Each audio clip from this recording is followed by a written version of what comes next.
Hello, everyone. I'm Simon Ford of Ford's Gin. Martinis, gin and tonics, Negronis, great classic cocktails is what I'm about.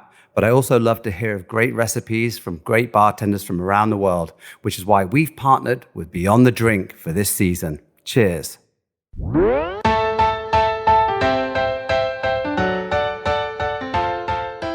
Well, you just heard from the man himself, Simon Ford, and this season of Beyond the Drink is presented by Ford's Gin. I'm Cappy, and in this series, we're going to hear from some of the best bartenders in the country as they share the stories and recipes behind their favorite drinks.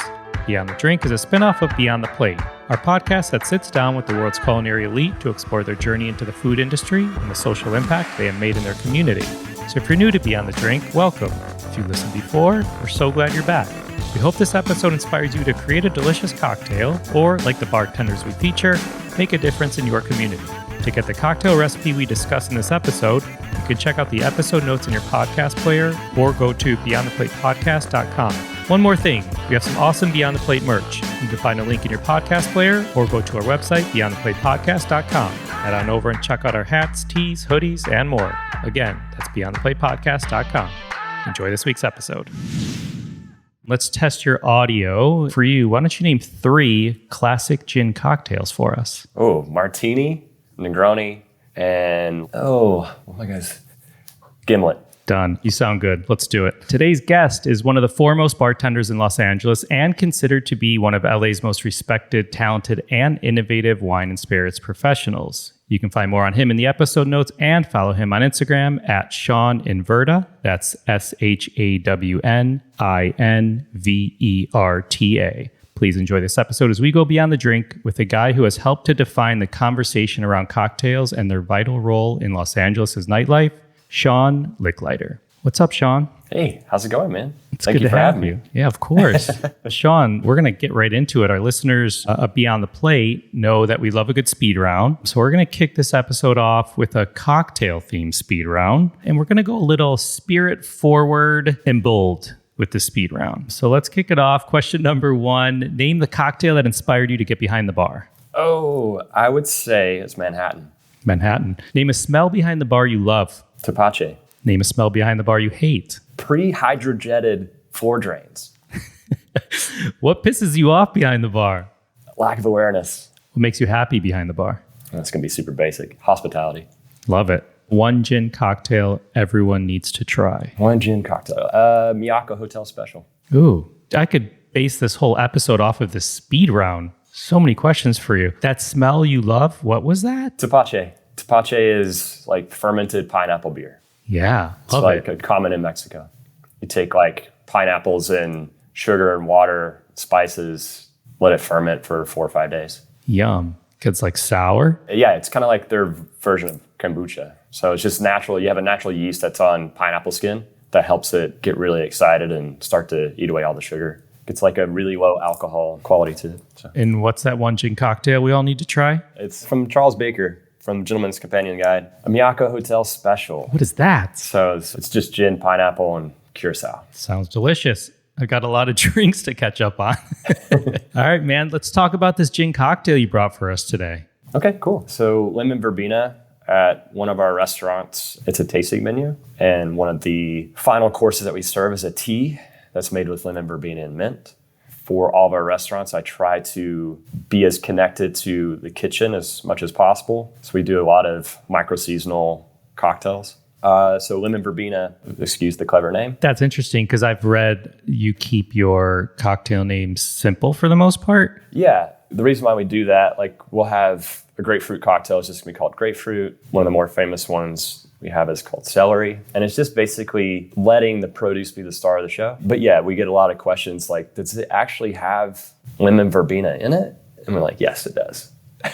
You're like, no, I just called it that. It has nothing to do with it. The particular cocktail, it's gin, limoncello. We make a lemon verbena yogurt that's into a syrup, some lemon juice, and club soda. Just take us through how you make it or component. There's a couple components going on here, huh? Yeah, sure. So we start off, we make a lemon verbena tea by steeping fresh verbena leaves in hot water for 5-6 minutes. That gets strained off. We add sugar to it to make a simple syrup out of it. And then we use an unsweetened cow's yogurt that we just do like equal parts of the syrup and the yogurt. So you're adding like a little bit more like tartness. So I like to compare it to if you make passion fruit syrup. So you have simple syrup and fresh passion fruit juice. It kind of has the same thing. There's a little bit of acidity to it from the yogurt. Make a syrup out of that using limoncello in the gin. So it's 1.5 ounces of gin. We'll do a 1/2 ounce of limoncello from the Amalfi Coast. The verbena yogurt, it's like 3/4 ounce, and then 3/4 ounce of lemon. We shake that up, gets put into a rocks glass, and we top it with a club soda. Sounds quite refreshing. Yeah, kind of like our own riff on a French 75 or a Collins. Collins more than French 75. But. Ooh, that sounds good. Are you a big farmer's market guy? Do you go to the markets out there? Do they drive a lot of your cocktails Yes. that you create at the different restaurants? That's a major part of the ethos of all of our restaurants. Personally, I'm at the market every Sunday. It's the Hollywood market. So I'm constantly seeing like what's changing in the season, looking to see what's going to be next, like how we're going to change the menu. 2 of our establishments, we have the opportunity to change our cocktail menu as much as we see fit. So we'll change cocktails weekly, if not daily, depending on what we're pulling in for the market. So what's exciting at the market these days? Peaches are almost on their way out, but they're really delicious right now. We're using really terrific peaches that are O. Henry peaches that we're doing it's a bourbon cocktail because this makes sense. So it's fresh peaches, bourbon, eucalyptus, cassia, lemon. Love that. So, Shawn, for our Beyond the Plate episodes, for our listeners, they know our podcast celebrates social impact with all of our guests, but I know it's no different for bartenders we talk with as well. Yes, it's restaurant owners or chefs and whatnot, but you all are as much on the front lines of helping the community too. And learning how you all do it truthfully is what keeps us all going and inspired behind this podcast. And you all have your own way. Sometimes it's a cause that's personally meaningful to you. Sometimes it's the restaurant, the community, whatever it may be. But I would love to give you a moment to shine a light on an organization or a cause that you may have worked with. First and foremost, I feel like the organization I'm going to talk about is so important because it was started by bartenders, 2 bartenders in particular. It's called No Us Without You. It's a local organization here in LA that was created to support food insecure families of undocumented immigrants who are considered the backbone of the restaurant industry. I think that a lot of, especially during the pandemic, when our staff was being furloughed and everybody's getting on unemployment, I don't think we really knew the massive impact of our undocumented workers not being able to get unemployment benefits. So No Us Without You started as a way to get food on the table for these families. They've supported 1,600 families, and it's $33 a week. We'll feed a family of 4. Love that. Thank you. I say this on our Beyond the Plate series, but I'll say it here too, because sometimes people think they need all the money in the world to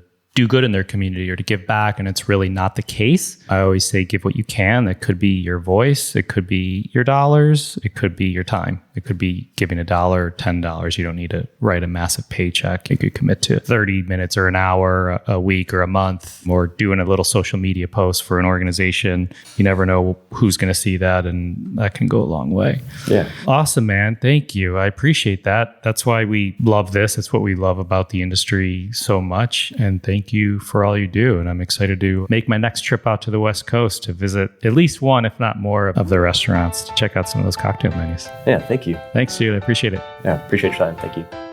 To get the recipe from this episode, check out the episode notes in your podcast player or go to beyondtheplatepodcast.com. This episode was produced by myself along with Ian Cohen, Joel Yetton, and Shawn Petrosian. Find me and keep up to date with this podcast across all social media platforms at On Cappy's Plate or go to beyondtheplatepodcast.com. Beyond the Plate is on all the socials at BT Plate Podcast. Please rate, review, and subscribe to this podcast on your listening site of choice. Thank you for listening to Beyond the Drink, a production of Beyond the Plate. I'm Cappy.